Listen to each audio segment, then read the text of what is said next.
Calé Herrera te llama y te dice como jugador, Oscar, vamos a hacer que esto funcione. Paradójicamente, y de una manera muy satisfactoria para Oscar, años más tarde, con Cocodrilos de Caracas, te toca ser el asistente de Calé Herrera. Ya llego para empezar mi quinto grado en La Gualdrón, donde conozco por primera vez a Silverio Leal, hermano de toda la vida, amigo de toda la vida. Veía lo que ellos hacían, incluso tomaba notas, veía qué jugadas se hacían, qué jugadas no se hacían. Pero siempre pensé, ¿por qué los técnicos pelean o discuten con los árbitros? Y yo me hacía la pregunta, ¿es que ellos han leído el reglamento? Pudimos lograr el primer lugar, sobre todo porque en todas las categorías femeninas, en 4 años perdimos un solo juego. Pero bueno, fuimos al 7º juego con ellos, en aquella pelota que lanza Thomas Morris, y dio vuelta en el aro y se salió, y ganamos al final por 1 punto.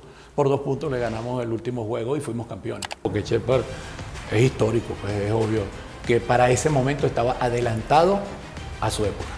Sport Lara Center en Cabudare, porque entrenarte es la meta. De Comármol Venezuela, tú imaginas, nosotros creamos. Global Trans, confort y seguridad para ti. Bajo cero, descubre el sabor que te define. DIG Autos, confianza y transparencia. Lara en redes, eventos, promoción, turismo y gastronomía. FS Digital Printing, no competimos, servimos. Protec, número 1 en toda Venezuela y protégete del sol. Osal Cars, con más de 10 años de experiencia. Sean todos bienvenidos a este capítulo número 15 de ADN 24, la identidad del baloncesto. Hoy nos engalamos desde Decomármol, Venezuela, en la avenida Venezuela entre 14 y 15 de Barquisimeto. Tú imaginas, nosotros creamos. Gracias por darnos el placer de estar en parte de sus espacios, específicamente en el showroom de Decomármol, Venezuela. Aquí vamos a tener una conversación con una persona que está curtida de baloncesto a nivel de 360 grados, yo diría. Por donde le des la vuelta a este invitado, cuando conversas con él, cuando lo ves en la calle, en un gimnasio, en cualquier centro comercial, vamos a tomarnos un café, vamos a comernos algo, y es irremediable hablar de baloncesto porque tiene mucho básquetbol. Él es, y le damos la bienvenida al capítulo 15 de ADN 24, Oscar Silva. Oscar, gracias. Gracias a ti por la invitación, placer estar aquí y bueno, estamos a la orden. Oscar Silva, quien por cierto nació en Maracaibo hace unos cuantos años, ya me vas a contar, pero por alguna razón viniste a hacer vida a Barquisimeto desde muy temprano, incluso desde tus primeros estudios, ¿no es así, Oscar?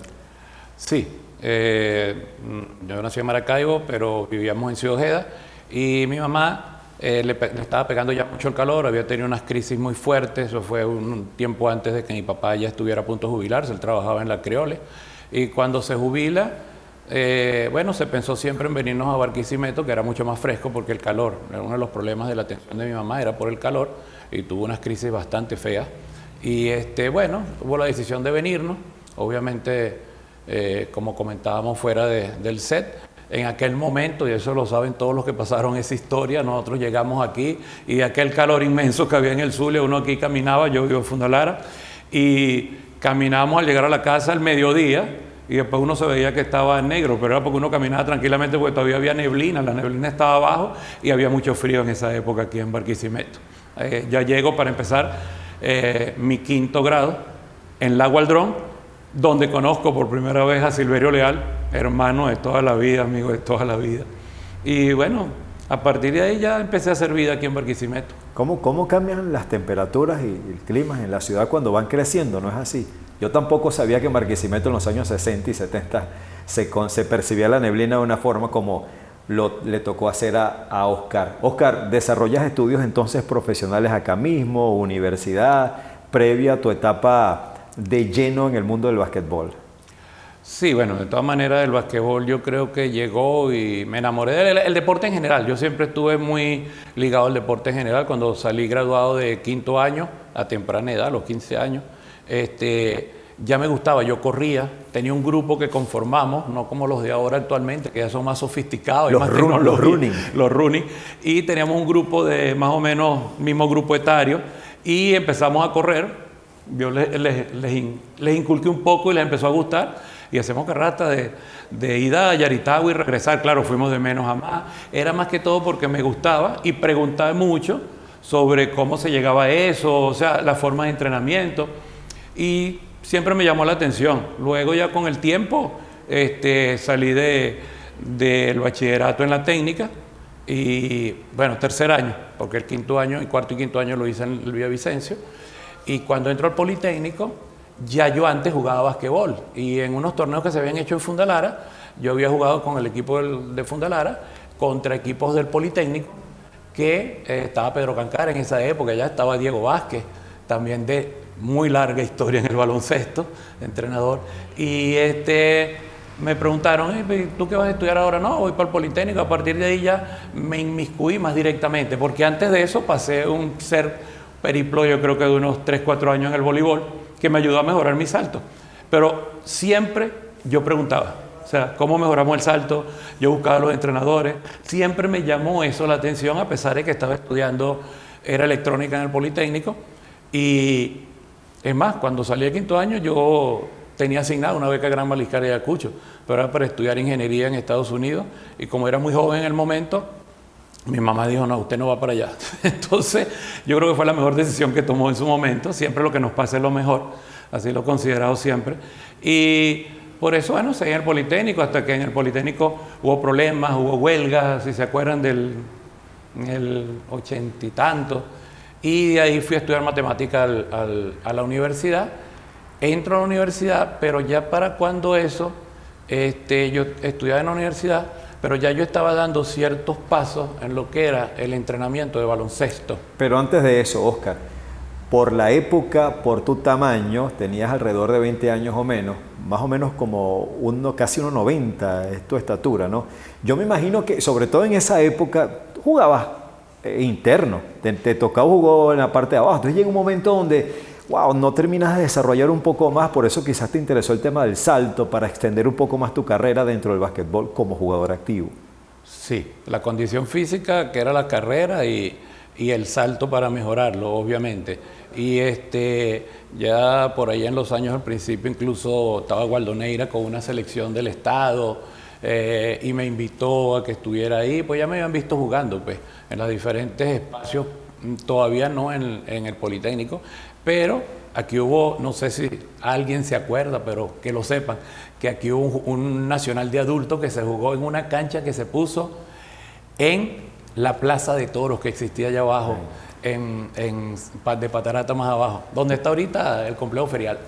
Y nosotros jugamos ese torneo ahí. Más o menos qué edades, 30 años por ahí. No se conocía la palabra máster en ese momento. No. Entonces, todos éramos jóvenes en ese momento, la mayoría éramos jóvenes que estábamos ahí, y eran de equipos que siempre habían estado y eran buenos en el estado.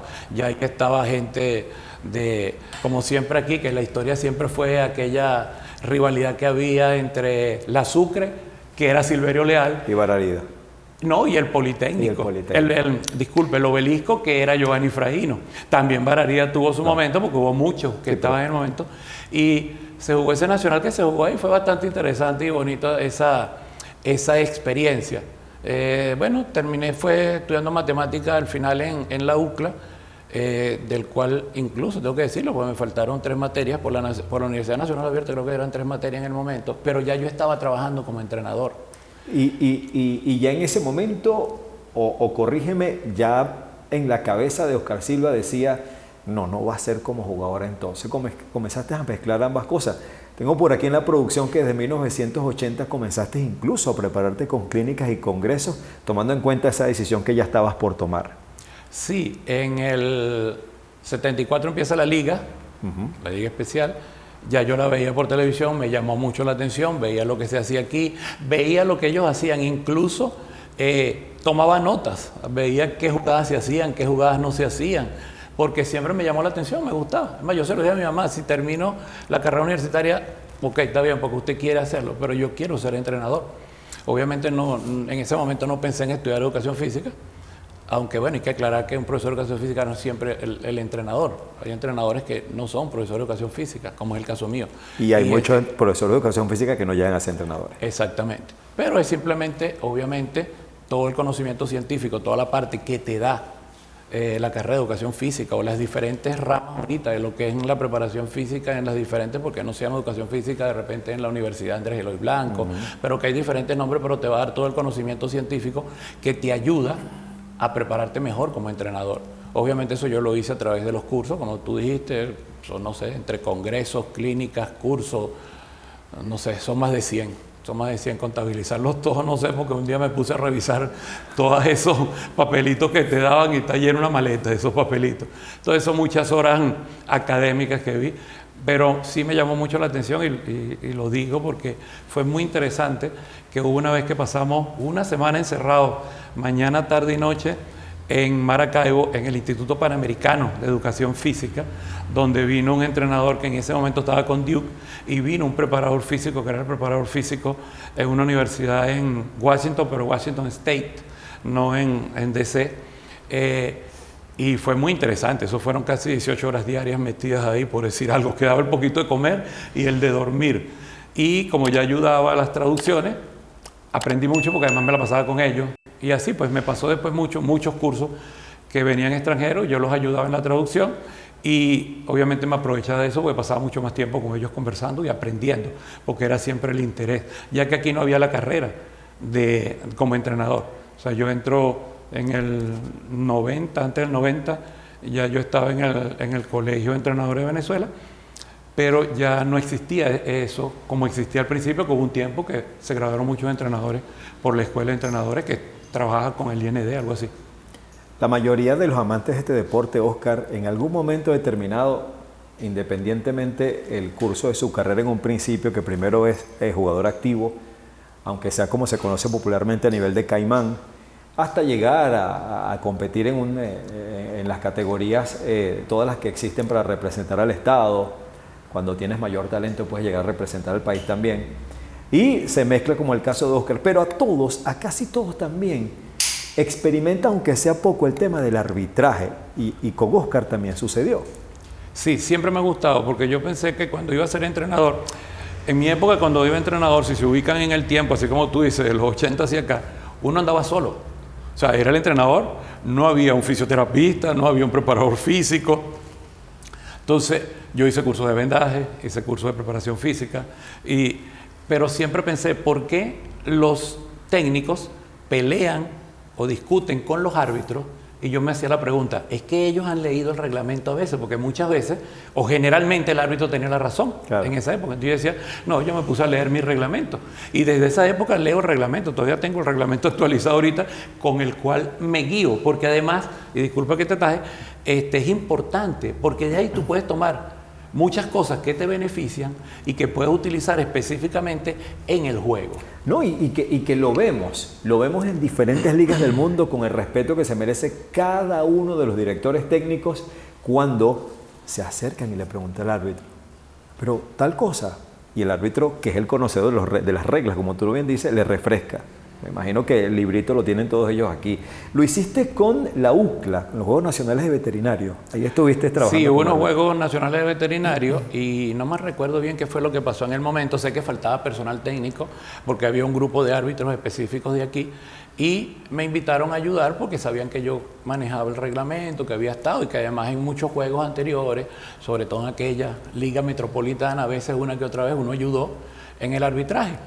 Y me tocó y lo hice en un par de ocasiones, y porque siempre me gustó, y yo creo que es muy importante aún incluso para los entrenadores actuales que hay que prepararse en lo que es baloncesto como entrenador, pero también hay que manejar el reglamento para poder manejarse mejor en la cancha, tanto en la relación árbitro-entrenadores, cosa que me gusta mucho, y también para guiar a tus jugadores, porque si los guías, obviamente, el jugador reacciona como reacciona el entrenador. Claro. Si uno comete errores diciéndole a un árbitro que es un loco y el loco es uno porque no tiene el conocimiento adecuado, ¿qué piensa el jugador de ti?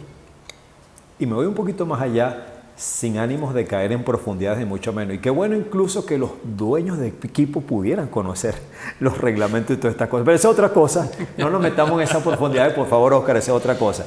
Bueno, fuiste jugador, estuviste con diferentes ligas, jugaste algunas categorías, también estuviste en Valencia, estuviste en la Liga Puros Criollos en Valencia, en la Liga Especial, hasta que llega ya la parte como coach como se conoce también, director técnico, y comienzas con la Liga Metropolitana de Barquisimeto, una excelente liga, unos equipos de verdad que de muy alto nivel, esa liga que muchos de los invitados que han pasado por este programa la han recordado con mucho placer. Sí, mira, eso fue una puesta en escena y una producción, por decirlo así. Rafael, el famoso caraqueño del Sucre, Giovanni, Silverio, todos nos involucramos en tratar de ayudar a que la liga funcionara de cierta manera, porque además ayudó mucho a muchos jugadores que crecieron a través de la liga, pues nosotros no teníamos limitaciones, jugaban jóvenes de 16, 17 años que estaban comenzando y eran buenos y estaban incluidos en muchos equipos, porque llegamos a tener hasta 10 equipos. Entonces era muy bueno, incluso hicimos intercambios del campeón con un campeón de Miranda, con un campeón de Valencia que venían y traían equipos y hacíamos unos intercambios a final de año, fue muy bueno. Ahí estuvimos en la fundación como directivos y bueno, ya era entrenador, ya estaba en la UCLA, siempre la UCLA estuvo ahí involucrado y yo creo que fue muy bonita esa época y nos ayudó mucho a crecer en el baloncesto del Estado Lara. Incluso, Oscar, quienes la vivieron directamente, como jugadores, como técnicos, como organizativos, aún dicen que lo que vino luego, Liga Superior, Liga Nacional, no se compara al nivel que hubo en esa Liga Metropolitana en el momento, sobre todo los que jugaron, que conocemos a mucha gente. Has trabajado de la mano de la Asociación de Baloncesto del Estado Lara también como director técnico, trabajaste con el femenino, has estado allí prácticamente de la mano de cada uno de los periodos en cuanto a la presidencia, dejando tu aporte en el baloncesto regional de una manera muy destacada, además, Oscar. Yo entré a la UCLA en el 85 ya como entrenador, y porque en ese momento Waldo Neira, que lo nombré anteriormente, que fue el que estuvo en los Juegos Nacionales que se hicieron aquí, el chileno, conocido siempre que el chileno, y él ya no podía seguir porque tenía otras actividades administrativas dentro de la dirección de deporte, entonces yo me quedo con el equipo, él me pidió que me quedara, yo estudiaba en la UCLA como lo nombré en su momento, y a partir de ahí ya sí estuve directamente con selecciones, pero siempre hubo un acercamiento, era como una unión estratégica entre la asociación y la UCLA. Entonces nosotros ayudábamos porque también muchos atletas que salían de las filas del juvenil del Estado iban y se les conseguía su cupo para que estudiaran en la universidad. Yo creo que fuimos una de las primeras universidades que tuvimos un ingreso por deporte, que se peleó hasta que, bueno, ya tiene unos años que se mantuvo y está escrito, aprobado por Consejo Universitario, donde hay un ingreso según las carreras para cada uno. Esa era la oportunidad de esos muchachos a que siguieran estudiando y no se detuvieran solamente en el basquetbol. Entonces hubo una unión estratégica, como te decía, y bueno, siempre colaboramos, trabajé con femeninos, trabajé con masculinos, fui coordinador técnico en la asociación en determinado momento, en 5 o 6 años. 4 años consecutivos, que es importante, es bueno decirlo. Nosotros, Lara, no estábamos entre los primeros lugares, siempre había un ranking de asociaciones y siempre estaba Distrito, Miranda eran los principales, después se fue acercando Carabobo y llegamos nosotros a un momento en esa época que pudimos lograr el primer lugar, sobre todo porque en todas las categorías femeninas, en 4 años perdimos un solo juego. Ganamos todos los demás juegos. Yo no trabajé con todas las selecciones, ojo, yo era el coordinador técnico, fue tratar de implementar un trabajo de defensa que ya yo tenía construido, que fue como diseñado, pues yo me puse a analizar varias cosas del juego, la parte filosófica del juego muy importante, y para ver el por qué, cómo, entonces creé una defensa que era trampa y corte, todavía la hago, y no sirvió. O sea, yo simplemente ayudaba a los otros entrenadores, colocábamos la defensa, les servía para colocar cualquier defensa y cualquier ofensiva que ellos quisieran hacer, o sea, yo nunca me involucré en eso, fuera de las selecciones que yo sí tenía directamente. Mira, y nos fue bastante bien, sobre todo en el femenino, ya desde esa época fue bastante interesante. En el masculino ayudamos y en ese año hubo 2 años, 3 años que estuvimos en el ranking en el primer lugar. Pero como vuelvo y te digo, siempre hubo una unión estratégica, nunca hubo una separación y siempre colaboré con cualquiera fuera el presidente o el que estuviera encargado, la directiva que estuviera en la asociación. Hace unos cuantos años recuerdo que nos vimos en un centro comercial al oeste de Barquisimeto y me comentabas que ya eran las últimas que trabajaste con el femenino, para que tengas una idea, aunque quizás en la memoria ambos resbalamos con los años. Pero en todo caso, Oscar, yo recuerdo que mencionabas, Denny, estamos reclutando desde 1.80 hacia arriba, 1.85, buscando la formación engranar una buena selección de Lara. Te tocas ese trabajo también fuera de la cancha que con la asociación. Cuando entra la oportunidad de trabajar con el femenino, ¿habías hecho algo previamente o es un llamado directamente a la asociación? Oscar, aquí está esto para que nos ayude. No, fíjate que eso fue, yo estuve en el domo 2-3 días seguidos, una vez, tiempo atrás, que la Federación de Voleibol hizo ese trabajo.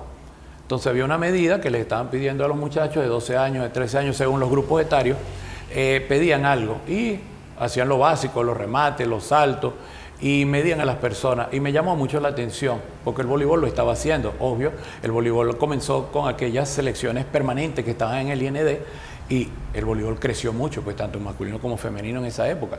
Y bueno, de ahí salieron muchos jugadores nacionales que fueron, todavía hay jugadores jugando en el extranjero como importados. Entonces, me llamó la atención y yo pensé, ¿y por qué no lo hacemos con el basquetbol? Ya que uno de los problemas que nosotros teníamos es que siempre teníamos baja estatura, no teníamos alta estatura, y en el femenino mucho más.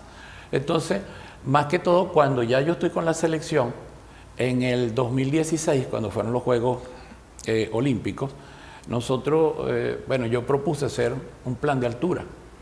Conseguí muchas muchachas de 12 años con un 82, que fuimos tratando de localizar con mismos entrenadores en diferentes zonas geográficas del país.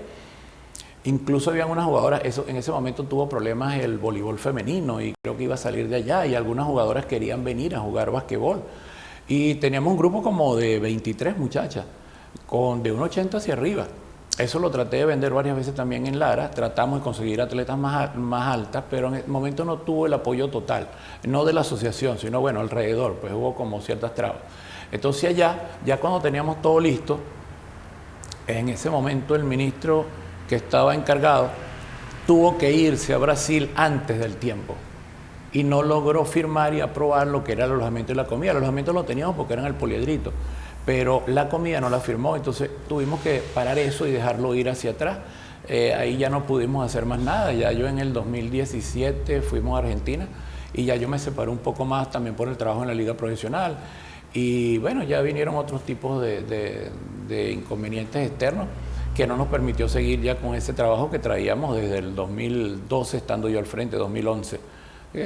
Culminé ahí en el 2017 y después he ido otras veces porque siempre he estado a la orden. Ahorita fuimos el año pasado al U17 en Colombia y con la asociación siempre igualitos, aunque no te complemente lo otro, siempre habíamos estado a la orden para ayudar y colaborar, porque yo creo que el femenino hay que seguirle dando el espaldarazo, hay que ayudarlas, tienen que crecer paralelas al baloncesto masculino, que eso no es aquí nada más, o sea, aquí no vamos a criticar a nadie, sino que a nivel mundial es así, porque el nivel mediático va más con el masculino, bueno, porque juega arriba del aro, porque la clava, pero si ves lo bonito del baloncesto, está en el baloncesto femenino, porque el femenino, bueno, ya hay mujeres que la clavan, pero no es tanto esa parte... Costó ver eso, por cierto. Claro, atlética, pero entonces el basquetbol es el basquetbol. O sea, es hacer la jugada, ejecutar, porque como no eres tan atlética, como no estás por encima del aro, entonces el juego es baloncesto propiamente dicho. Entonces, yo siempre he dicho que yo creo que ese baloncesto femenino es como que dibuja más lo que es el baloncesto. Y el ejemplo, tenemos tantas críticas que hay ahorita con respecto a la NBA, donde es mucho uno para uno. Claro. Más baloncesto que espectáculo. Más baloncesto que espectáculo. 1983, algo que hemos hablado con Giovanni, con Silverio, con tantos invitados que hemos tenido aquí en ADN 24. Ahí estuvo Oscar Silva como asistente del director técnico de Panteras de Lara, que le dio esa primera alegría profesional a nuestra ciudad y a nuestro estado al frente de Panteras de Lara. Qué sabroso fue hecho. Siempre lo digo, estaba yo en la grada sur con mi papá, nunca me voy a cansar de decirlo, con apenas 12 años, esperando algún día estar ahí. No pude estar, pero aquí seguimos trabajando con el basquetbol. 13,000 personas en el domo en ese último juego en casa. Pantera se viene en el 81, que es cuando lo venden aquí, y en el 82 ya estuvimos, fue su campeonato, creo que fue que jugamos con el Zulia. Luego en el 83 logramos ser campeones. Yo era el tercer asistente, bueno, yo llevaba estadísticas y ya desde el 80 yo estaba involucrado ya como tal en ese personal, y ahí eran delante de mí, bueno, estaba Frank Ojano, que fue el entrenador principal, y ahí estaba Celestino Aello, y recordado, bueno, todavía está, y Arnaldo Ortiz, recordado que sí, que él sí está, descansa en paz, pero fue personas de las cuales aprendí mucho. Eran entrenadores que tuvieron el chance de viajar. En ese momento no era fácil, tuvieron en clínicas en México, en diferentes sitios. Y de ellos, obviamente, fui aprendiendo mucho más de todas las cosas. En ese mismo 83, sí, quedamos campeones. Fran logró lo que se quería para su momento. Aquí estaba en su momento San Shepard, que obviamente era la guía y la bujía del equipo, porque ya él venía de Panteras del Táchira cuando vienen para acá.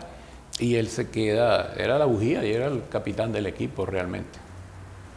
Ese mismo año con el femenino tuviste un Panamericano en Caracas y hubo un título bien importante también, luego del trabajo con Panteras de Lara. Sí, ahí como Fran queda campeón, Fran Ojalo, quedamos campeones, la federación habla con él, porque habían pasado varios entrenadores, 7, 8 entrenadores por una selección que ya tenía un tiempo entrenando, y por fin, bueno, decidieron invitar a Fran y Fran aceptó el cargo y me pidió como asistente.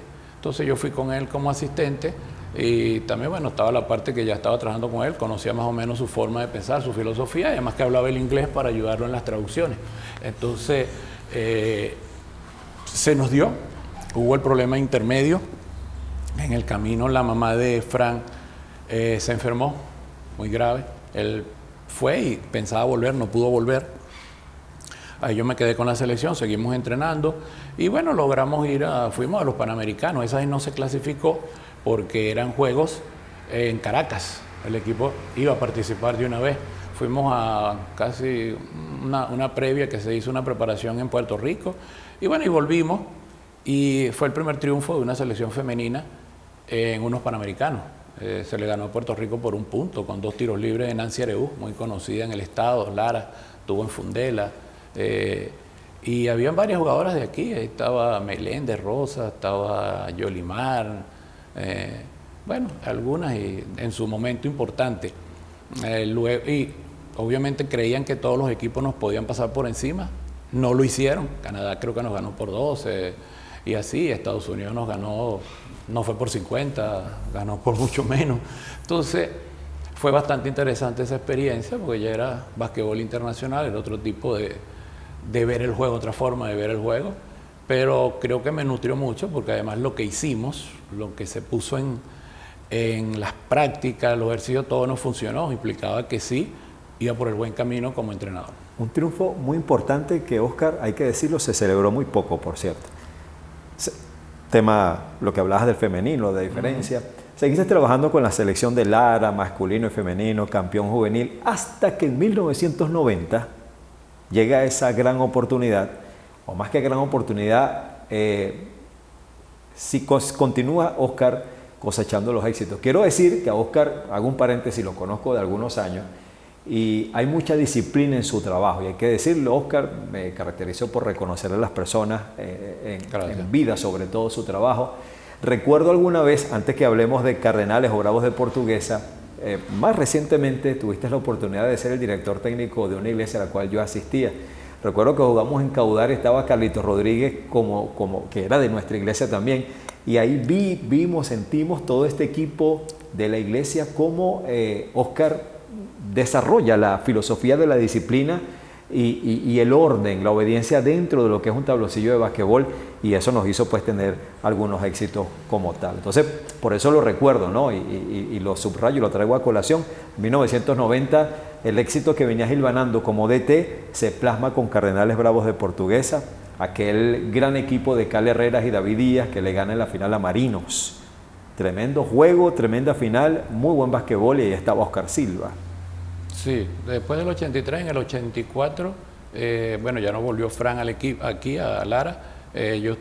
Tuvimos entre Shepard y yo, estuvimos al frente del equipo hasta que en el 86 ya el equipo sale. Entonces, en ese año, en el 90, cuando me llaman, yo siempre he dicho que hay que estar en el sitio indicado, en el momento indicado. Son dos cosas que van de la mano. La disciplina es hacer lo que debes hacer en el momento que tienes que hacerlo. No es que si tu mamá te dijo, ve a hacer la tarea, tú digas, no, la voy a hacer más tarde porque es para entregarla mañana en la mañana. No, hazla temprano, luego vas, agarras tu juego de video, te diviertes un rato, pero ya la tarea está lista. Mañana cuando llegas ya tú estás preparado para entregarla. Por eso digo, disciplina no es nada malo, la disciplina es buena. Es hacer lo que uno debe hacer en el momento que lo tiene que hacer. Y ligado a que uno está en el sitio indicado, en el momento indicado, bueno, me llamaron, se dio el llamado, fui a Portuguesa, agarro el equipo cuando estaba en el último lugar.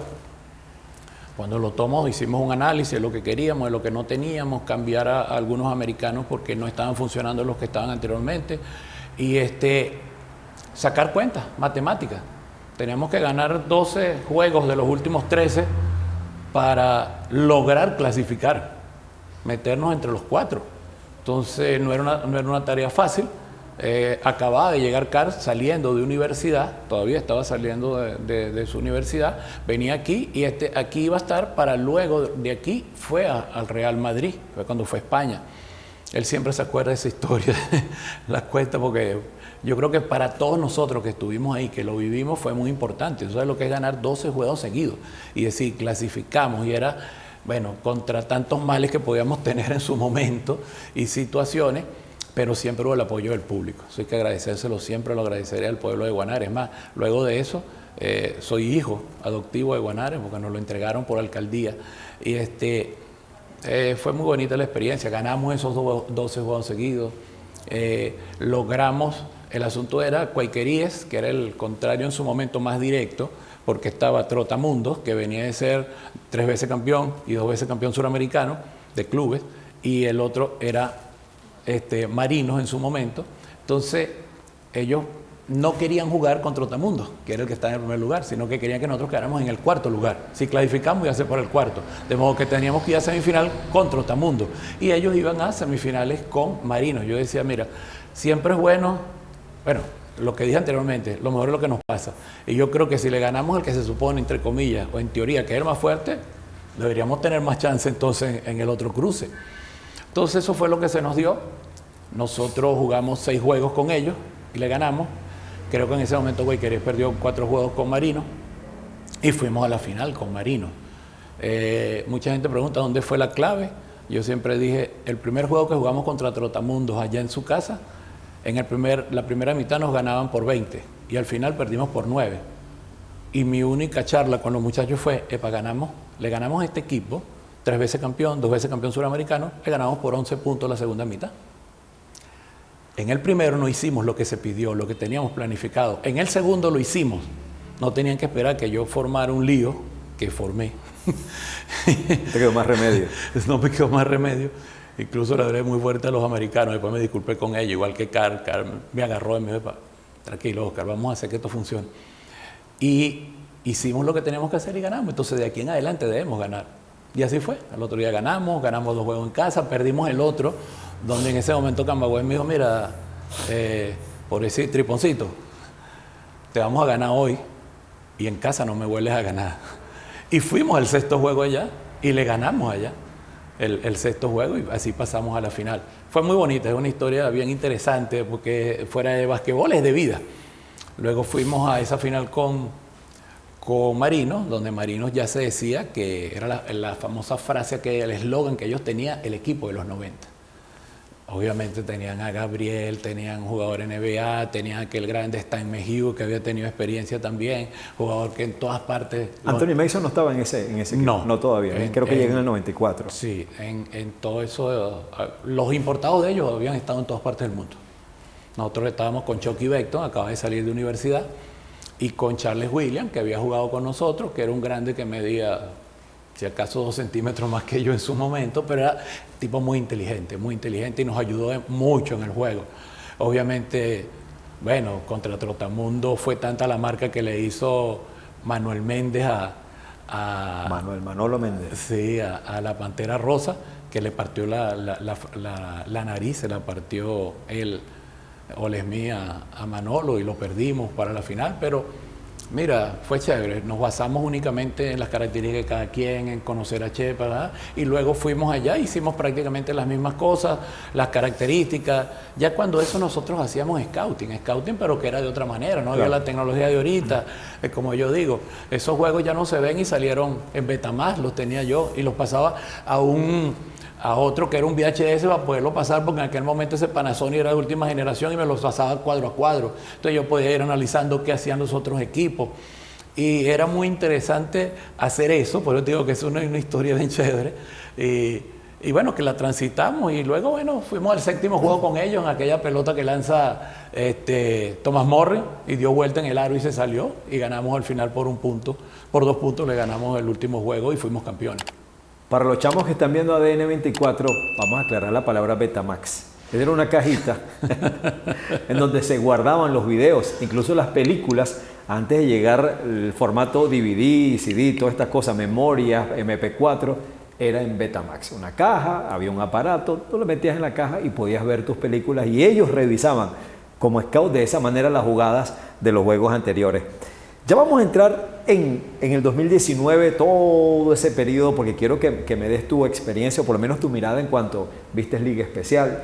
Trabajaste en la LPB y a propósito de seguir ganando éxito llegaste a la Superliga. Pero antes destaco algo que dijiste cuando Calé Herrera te llama y te dice como jugador, Oscar, vamos a hacer que esto funcione.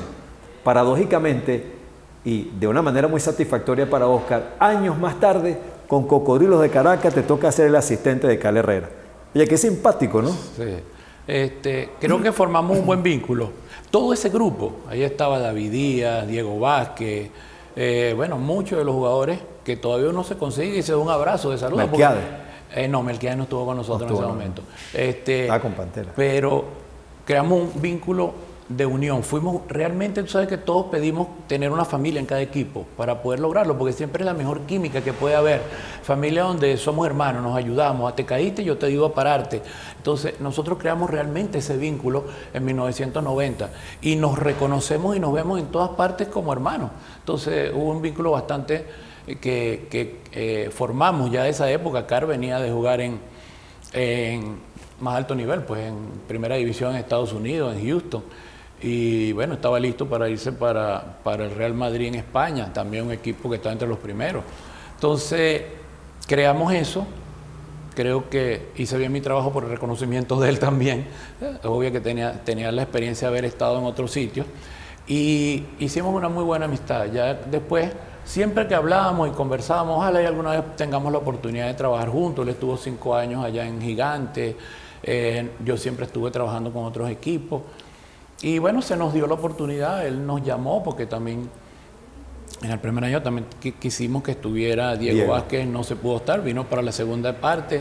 Estuvimos con Pablo Machado, que estuvo con nosotros esa vez, nos ayudó mucho Pablo también, él quería, después bueno, se ha dedicado ya a la gerencia con el equipo de Broncos, pero siempre quisimos trabajar juntos, siempre era para formar un grupo de trabajo que logramos al final tenerlo en Cocodrilo.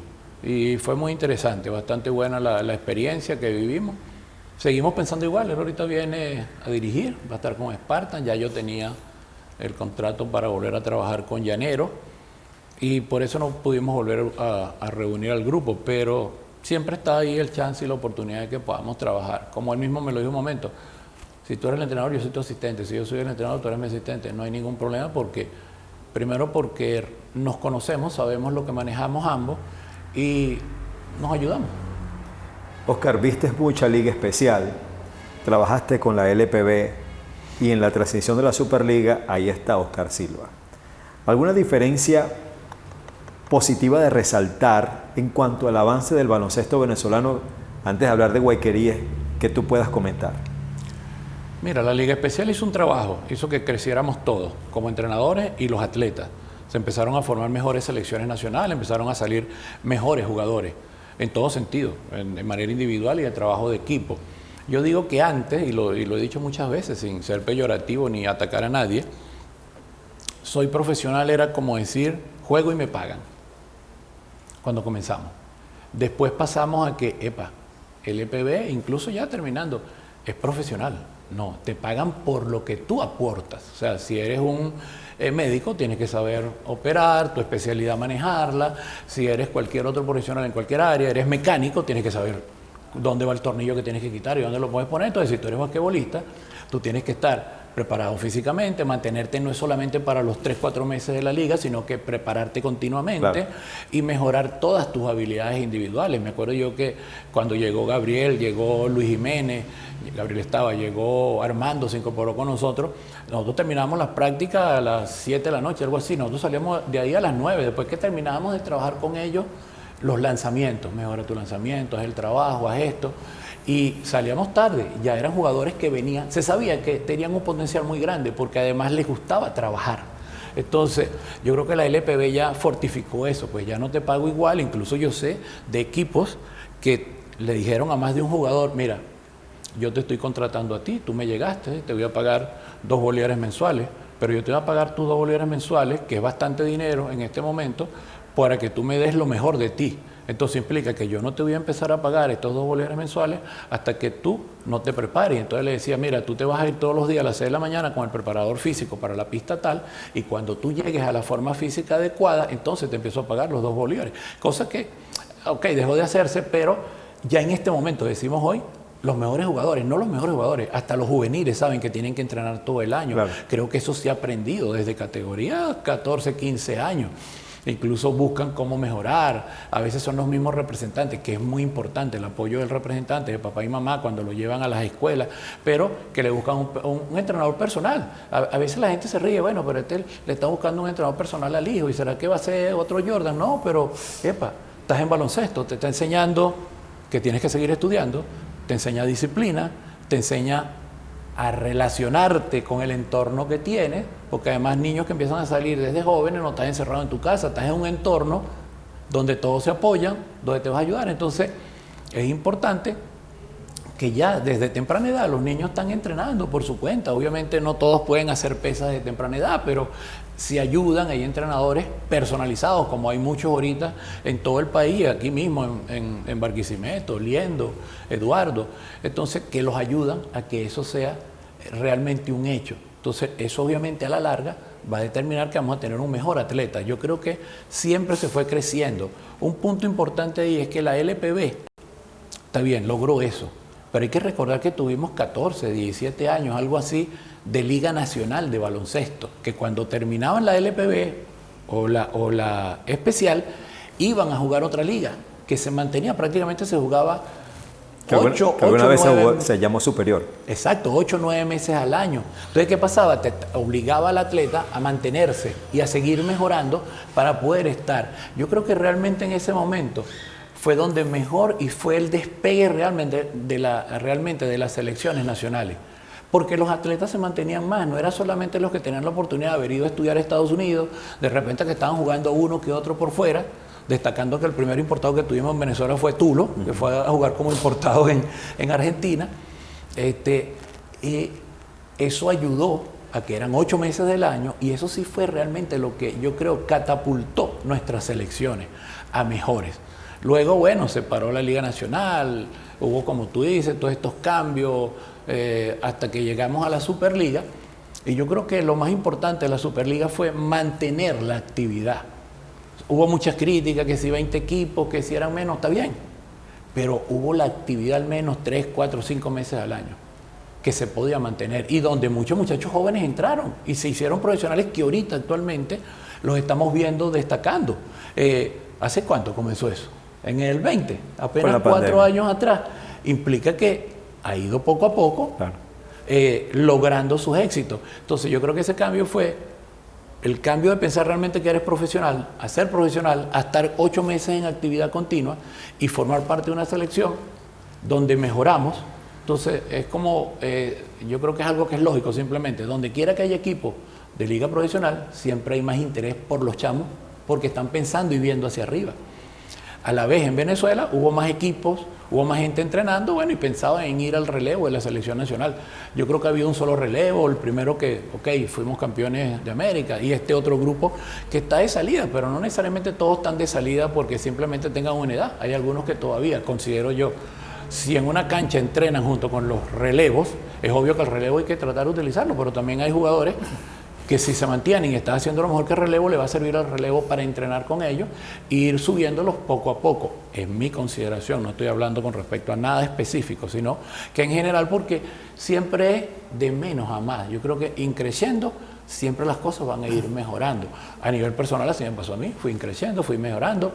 Empecé por decir, jugábamos en Santa Elena unos torneos que, no torneos, jugábamos en las noches y iba gente de todas partes de Barquisimeto. Y jugábamos allá, el Niño Vega, los que tú estuviste entrevistados aquí, ¿cómo se llama? Miguel Ángel. No, a los hermanos. Salcedos iban a jugar allá. Entonces, hasta tarde jugábamos ahí. Y habían niños o jóvenes que no los dejan jugar, no tenían la habilidad, porque cuando llegaban ahí, era como que si todos llegaran y, bueno, la llevo yo estoy parado. Entonces, cuando me tocaba jugar a mí, que salió el otro equipo, yo escogía mis 5. Y después estabas tú y tú escogías el próximo 5. Y había gente que nunca la escogían. ¿Qué hice cuando eso? Yo estoy mañana a las 3 de la tarde aquí. De 3 a 4, de 3 a 5 entrenamos, empiezan a llegar la gente, tenemos chance también de jugar un poco por ser los primeros y jugamos los primeros 5x5, porque ya jugamos 5x5 en ese momento. Y esos muchachos después pudieron ir también y entonces sí eran escogidos. Desde ahí comencé que ya me gustaba esto del basquetbol y enseñarlo. Bueno. Entonces, eso fue como en el 78, 79. Entonces yo digo 80 que comencé realmente porque ya empecé ya realmente a estar involucrado como era. Entonces, pero eso y llegar ahorita, yo creo que ha sido el desarrollo del baloncesto. Creo que todavía hay que darle chance a que esta Superliga termine de ajustarse, que haga los correctivos, que los dueños terminen de entender mejor qué es lo que es. Y es como tú decías, ok, no tiene por qué ser una liga de desarrollo, simplemente es ayuda. Es como una unión estratégica con la federación que yo creo que en algún momento se va a llegar al deber ser o a lo mejor que posiblemente den, porque a veces no sabemos si el deber ser si era lo que nosotros pensemos o lo que ellos están pensando. Qué bueno, parte entonces de lo que rescata de todo lo positivo de estas transiciones. Dos cosas que comento de lo que acabas de mencionar. El tema de las transiciones, propiamente hablando en cuanto a la selección, siempre tiene un nivel de bastante exigencia. Saludamos al Piola Seguana, quien estuvo con nosotros, a quien le está correspondiendo justamente en este momento esa ardua tarea. Les deseamos el mejor de los éxitos porque sabemos que tiene madera para lograrlo. Y también rescato cuando hablabas de los chamos que ahora están tan interesados en el entrenamiento. ¿Y cómo no van a estar interesados, Oscar, con esos máster 60 y 65 que andan por ahí? Ellos dirán, no, yo quiero llegar a esa edad jugando baloncesto también. No está fácil, pero es así. Oscar, estamos ya... Quedan 5 minutos para que finalice el último cuarto, para que sepa más o menos cuánto nos queda de programa. En 2019 estuviste al frente de Guayqueríes de Margarita, o de Nueva Esparta, uno de los equipos más exitosos de nuestra baloncesto rentado.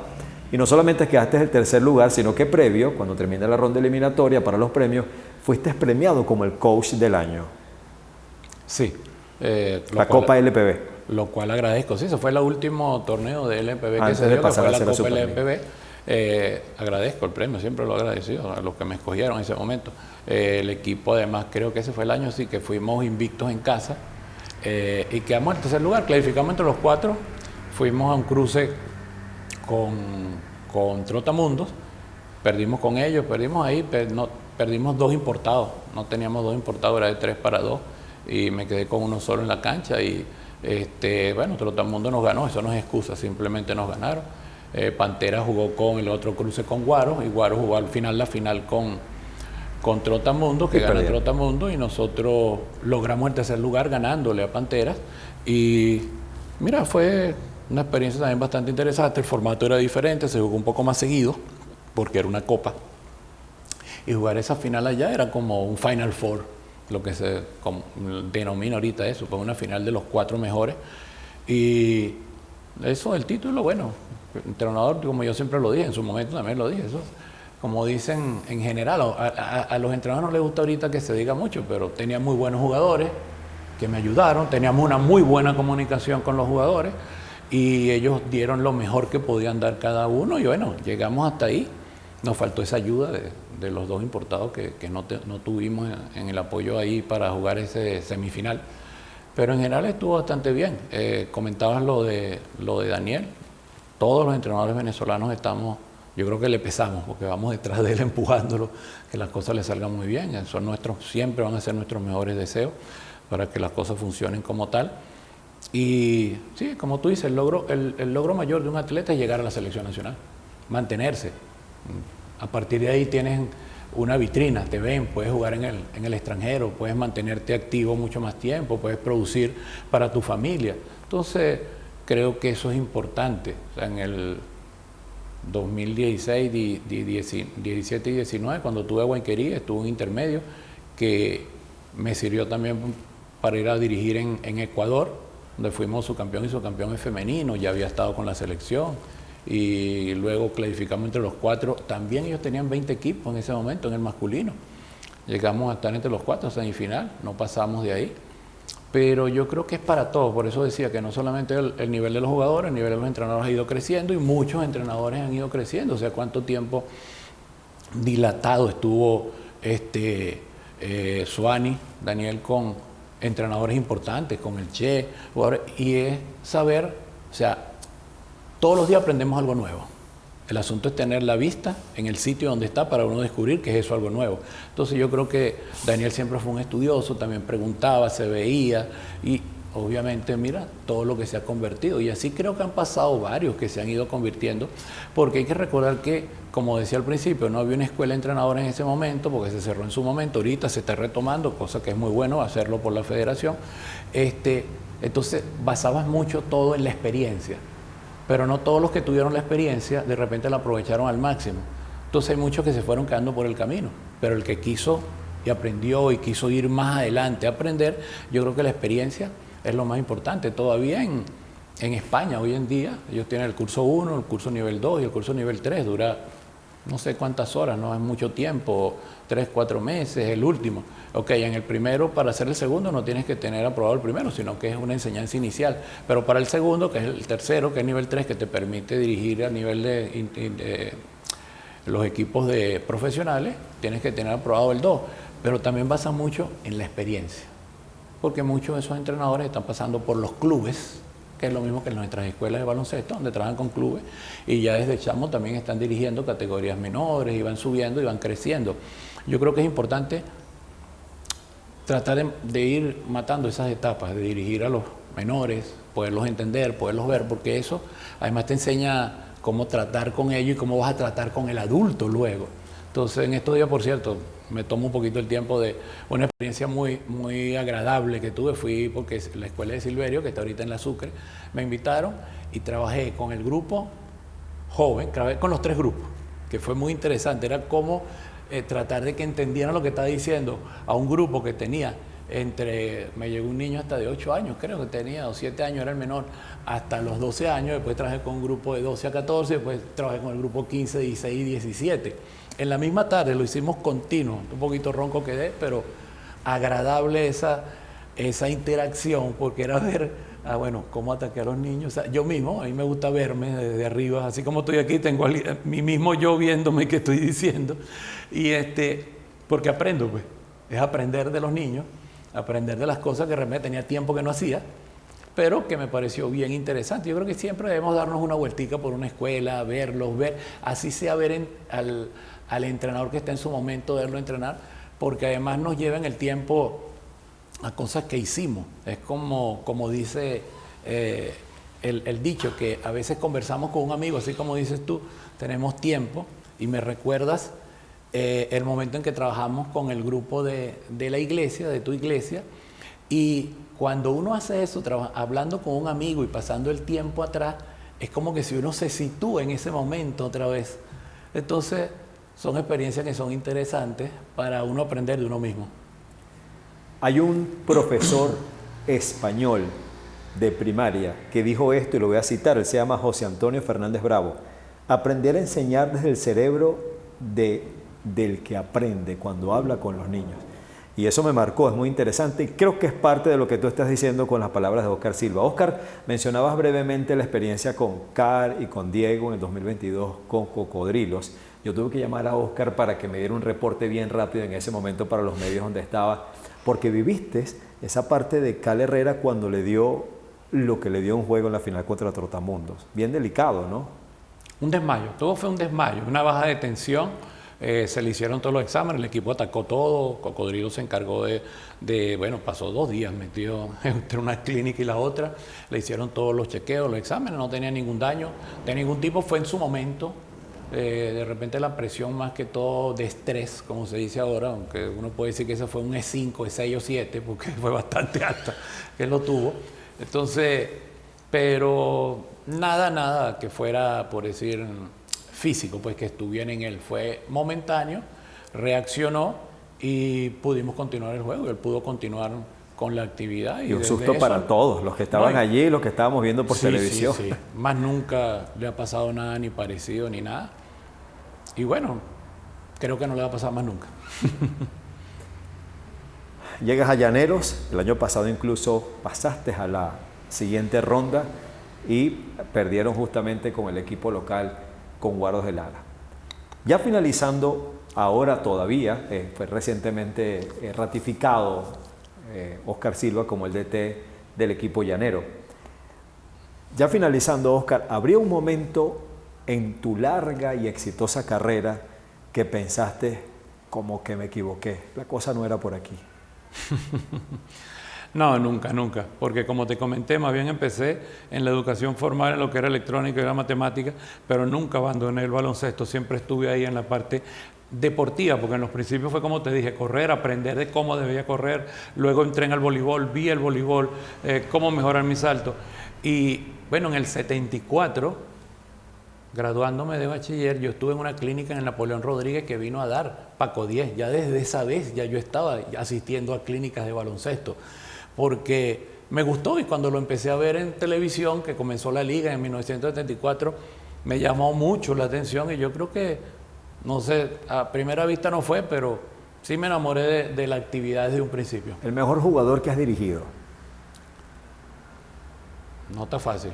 Hay muchos jugadores que fueron buenos. Obviamente Shepard estuvo en el grupo porque Shepard es histórico, pues es obvio que para ese momento estaba adelantado a su época. O sea, él era el tipo que entrenaba a las 4 de la mañana, hacía 4 kilómetros en la pista, venía y lanzaba 1000 pelotas, terminaba como a las 7, desayunaba y a las 9 estaba en la práctica otra vez. O sea, ese sí sabía que era ser profesional. Entonces,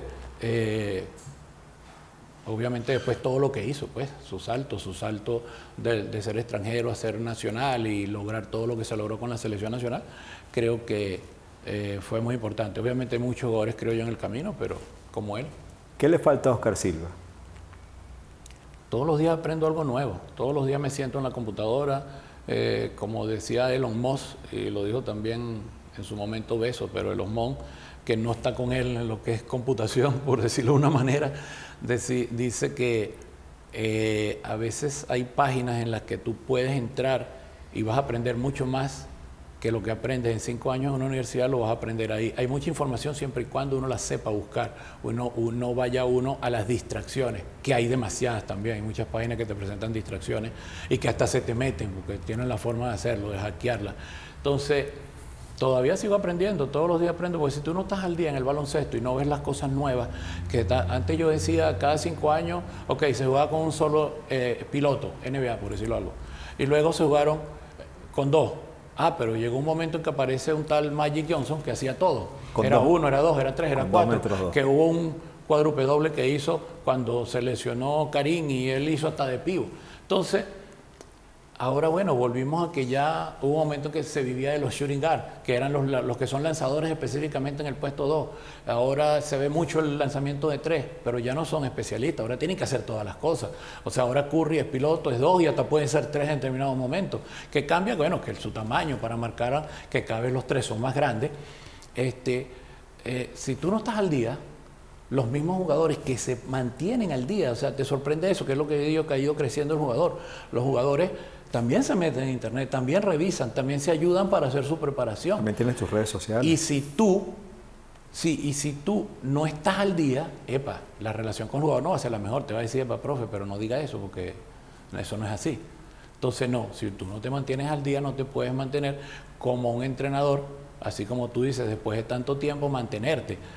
Yo siempre comentaba, porque una vez fue un comentario que no viene al caso, pero alguien que dijo algo con respecto a mí y otros entrenadores de cierta edad, que todavía tenemos mucho tiempo en esto, yo decía, hay 2 carreras, no porque tú seas periodista, sino que yo digo que el periodista y el entrenador, no solamente de baloncesto, en cualquier otra disciplina son los que la experiencia y mantenerse al día los mejora. O sea, no tenemos que decir que porque Dennis llegó a los 60 años, tiene que retirarse y darle el chance a otro. No, el que viene de abajo tiene que trabajar para ser mejor que Dennis, porque cuando vea y sea mejor es obvio que donde estaba contratado Dennis lo van a contratar a él. Y es lo mismo que pasa con nosotros los entrenadores. Estoy hablando en todo sentido, en general, en todos los deportes. Porque sabemos que hay entrenadores en el país que trabajan en escuelas, no voy a específico deporte, pero que todos conocemos, que a veces se graduaron de bachiller, pero siguieron y desde chamo están en escuelas de diferentes actividades, incluso en el atletismo, y fueron aprendiendo por la experiencia. Y tienen ya 20, 30 años, y es obvio que son mejores entrenadores, han ido a cursos, se han preparado, se han actualizado y siguen siendo mejores y tan activos y tan al día, es porque precisamente se mantienen estudiando. Entonces yo creo que a todos siempre nos va a hacer falta seguir estudiando, seguir viendo lo que tenemos y no creernos que la sabemos todos con lo que ya tenemos, porque todos los días aparece algo nuevo y debemos estar ahí investigando para poder nosotros realmente decir que estamos al día y que podemos estar en la posición que tenemos, porque si no, no te llamaran a trabajar. Esto va a ser bien difícil. Quedan 24 segundos. Tú eres una persona de influencia y hay muchas personas que te siguen. No puedes despedirte sin dejar un buen mensaje, sobre todo para las personas que te ven. 24 segundos. Siempre me tardo más respondiendo las preguntas. Mira, en general, el mensaje tiene que ser, no solamente para los jóvenes, para los niños y niñas del baloncesto. Primero lo que ya dije, mantenerse todo el año. Puede ser que no tengas el torneo, puede ser que en el torneo nacional sea este año y el otro año son 7 días nada más y después vas a ir a esperar el otro año. No, mantente, porque el próximo torneo que tengas tienes que tratar de ser mejor de lo que ya fuiste. Entonces, si cada vez mejoras, cada vez estudias, te preparas mejor, vas a ser mejor. Los representantes, su papá y su mamá, que los sigan apoyando, cada vez hay mucho más apoyo, sobre todo antes no les gustaba a los papás y las mamás que las niñas fueran a las escuelas de baloncesto muy temprana edad, ahora lo están acompañando, síganlas acompañando, porque no solamente eso es parte de su educación integral de ese ser humano, a lo mejor al final, a los 20, 30 años, 25 años, se graduó en una profesión y dejó el baloncesto, pero le sirvió como parte de su formación integral. Entonces es importante que se sigan preparando. Baloncesto no es decir, es que el entrenador no me mete, el entrenador le caigo mal. No, te aseguro que si tú eres mejor que el otro que está entrando delante de ti, el entrenador no es gafo. El entrenador te va a meter y te va a utilizar. Demuestra que eres mejor, no solamente físicamente, sino mentalmente, porque el basquetbolista, al igual que el entrenador, tenemos nosotros preparados físicamente y mentalmente. Y el basquetbolista, físicamente y mentalmente, para poder llegar ahí a la posición que al final tú quieres tener. Y siempre todos queremos estar en el tope de los eventos a los cuales, en los cuales participemos y vayamos. No hay chicharra, pero ya sonó. Imagínate que sonó. Ya sonó. Oscar, muchísimas gracias. No, gracias a ti, Den. Y disculpa si me tardé mucho. No. Ya la chicharra sonó hace rato. Gracias por acompañarnos, Oscar Silva, director técnico de Llaneros de Guárico, nuevamente para esta campaña que está por comenzar de la Superliga Profesional Venezolana de Baloncesto. A ustedes, nuevamente el agradecimiento por estar pendientes de ADN 24. Suscríbete, dale like, forma parte de la visualización, por lo menos unos 20 minutos de los 55 que habló Oscar, seguro estoy que te van a gustar, así que ya lo sabes. Esto es ADN 24 desde Decomármol, Venezuela, la identidad del baloncesto. Sport Lara Center en Cabudare, porque entrenarte es la meta. Decomármol, Venezuela, tú imaginas, nosotros creamos. Global Trans, confort y seguridad para ti. Bajo cero, descubre el sabor que te define. DIG Autos, confianza y transparencia. Lara en redes, eventos, promoción, turismo y gastronomía. FS Digital Printing, no competimos, servimos. Protec, número 1 en toda Venezuela y protégete del sol. Osal Cars, con más de 10 años de experiencia.